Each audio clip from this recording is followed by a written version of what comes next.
اچھا جی، آج بڑا امپورٹنٹ ڈے جو ہے وہ منایا جا رہا ہے اقوام متحدہ کے تحت، international day for disaster risk reduction کا دن ہے آج، اور اس بار آفات کا خطرہ کم کرنا عالمی دن کا تھیم ہے۔ آفات کا خطرہ کم کرنا کرنا یہ ہے کہ آفات کے بعد جو پیسہ لگایا جاتا ہے وہ ایکچولی آفات کو روکنے کے لیے لگایا جائے، پریونٹیو میجرز ایسے لیے جائیں جس سے آفات کا بچاؤ ہو سکے۔ بالکل، پیسہ جو ہے وہ لگانے سے بہتر ان کے بچاؤ پر انویسٹ کرنا، تو یہ بڑی ڈیپ بات ہے، اس پہ چلیں بات کرتے ہیں۔ مصطفیٰ بلوچ صاحب ہمارے ساتھ موجود ہیں، پی ڈی ایم اے سندھ سے ان کا تعلق ہے۔ بہت شکریہ مصطفیٰ صاحب، تھیم کی ہم نے بات کی۔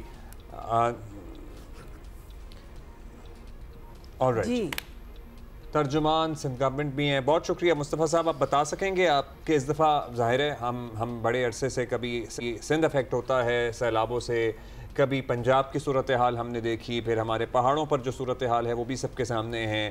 جب دنیا یہ کہہ رہی ہے کہ we should take preventive measures, ہم بعد میں جو ڈیزاسٹر کے مینجمنٹ کی بات کرتے ہیں، لوگوں کی بحالی کے لیے ایک تنازع بھی شروع ہو گیا حکومتوں کے درمیانی کہ کس طرح سے مدد کی جائے اور کس اسکیم کے تحت کی جائے اور کس کارڈ کے تحت کی جائے۔ یہی پیسہ اگر ہم ان کی پریونشن کے اوپر لگائیں تو وہ کس طرح ہو پائے گا؟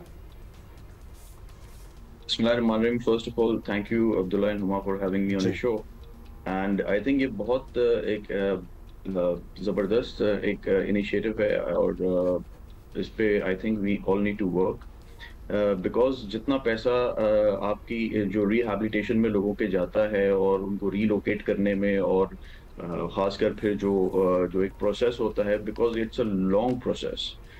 سندھ میں 2022 میں جو فلڈز آئے تھے اس کے بھی آفٹر ایفیکٹس کافی دیر تک جو ہے وہ لوگوں نے وٹنس کیے، اور ظاہر پر اس میں آپ کو ہیلتھ کی ریسورسز چاہیے ہوتی ہیں، آپ کو ریسکیو کی ریسورسز چاہیے ہوتی ہیں، پھر آپ کو ان کو دوبارہ جو ہے وہ نئے مکانات بنا کے دینا پڑتا ہے، جو کہ سندھ گورنمنٹ نے کر کے دیا، 2.1 ملین لوگوں کو جو ہے وہ پکے مکانات بنا کے دیے۔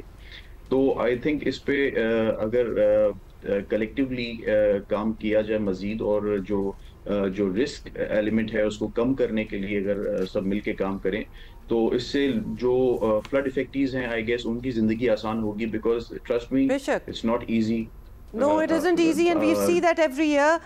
مصطفیٰ صاحب یہ بتائیے گا کہ اب چونکہ ہمارا ایکسپیرینس اتنا ہو چکا ہے، مطلب ہر سال کہیں نہ کہیں ملک میں ہم دیکھتے ہیں کوئی قدرتی آفت آئی ہوتی ہے، what have we learned so far؟ ہر سال تو ہم سرپرائز نہیں ہو سکتے اور ہوپ فلی کنٹین رہے بات، لیکن کیا چینجز ہیں جو آپ کو لگتا ہے کہ ہمیں کرنی چاہیے، بی ایٹ ان ریہیبلیٹیشن آفٹرورڈ، جس کی ہم پہلے تیاری کر لیں، بی ایٹ فور کاسٹ کہ کیا ہونے والا ہے، تو لہٰذا ہم آلریڈی اس کے لیے تیار ہوں، دریاؤں کے راستے چھوڑ دیں اور تجاوزات کا خاتمہ کریں۔ آئیڈیاز آر سو مینی، لیکن کس پہ آپ کو لگتا ہے کہ سب سے پہلے کانسنٹریٹ کرنا چاہیے؟ دیکھیں، فرسٹ آف آل تو ہمیں ایک ریالٹی کو ایکسیپٹ کرنا چاہیے کہ کلائمیٹ چینج ایک فیکٹر ہے، اس کی ایک جو ہے لوگوں کو اویئرنیس نہیں ہے، اس فیکٹر کو بھی ہمیں سمجھنا چاہیے، اس میں ہمیں بہت کام کرنا ہے۔ یہ سارا انٹر لنکڈ ہے، جو آپ کے مانسون رینز ہیں، جو آپ کے ریور اینڈ فلڈز ہیں، یہ سب اسی فیکٹر کی وجہ سے آ رہے ہیں۔ سیکنڈلی اس کے بعد جیسے آپ نے بتایا کہ کچھ جگہوں پہ تجاوزات ہیں، ان کو بھی ہمیں پہلے سے وقت سے پہلے ہی ان کو ہمیں جو ہے وہ دیکھ لینا چاہیے کہ وہ چیزیں کلیئر ہو جائیں۔ اس دفعہ جو میں آپ کو سندھ گورنمنٹ کی ایک بہت ہی زبردست ایک اقدام ہم نے کیا تھا کہ ہم نے پرو ایکٹیو اپروچ رکھی تھی۔ ہم نے وقت سے پہلے تقریباً 15 سے 20 دن پہلے ہم نے کنٹرول رومز تشکیل دے دیے تھے، ریلیف کیمپس ہمارے لگ چکے تھے، ہمیں فلڈ کا اندازہ تھا، ہم پورا ایک مانیٹر کر رہے تھے، مانیٹرنگ سیلز تشکیل دے دیے گئے تھے جس سے ہمیں اندازہ تھا کہ کہاں کہاں ہمیں فلڈ ہٹ کر سکتا ہے۔ تو وہاں ہمارے جو ایریگیشن ڈپارٹمنٹ ہے ان کی پیٹرولنگ ہو رہی تھی، ان کے کام ہو رہے تھے، جہاں جہاں جو بند ہمیں لگ رہا تھا کہ سینسیٹیو ہیں ان پہ ہم کام کر رہے تھے، جہاں لیکیجز پاسبل تھی وہاں پلگ ان کر رہے تھے ہم۔ اسی کے ساتھ ساتھ ہماری پی ڈی ایم اے اور ریسکیو 1122 بھی اپنا جو ریسکیو کا عمل تھا انہوں نے الرٹ تھے۔ تو اس طرح چیزیں جب آپ کے وقت سے پہلے ہوتی ہیں تو دین دا رسک ایلیمنٹ از لو۔ تب جب آپ کے فلڈ آتے ہیں تو آپ کے لیے پینک نہیں ہوتا، آپ اس چیز کو ہینڈل کر سکتے ہیں۔ چونکہ پتا تھا کہ سندھ میں پانی آنا ہے، وہ تو اللہ کا شکر ہے وہاں سے تباہی نہیں ہوئی اور پانی اتنا نہیں آیا، لیکن تیاری آپ لوگوں نے پوری رکھی ہوئی تھی۔ مصطفیٰ بلوچ صاحب شکریہ، ترجمان سندھ حکومت ہمارے ساتھ تھے۔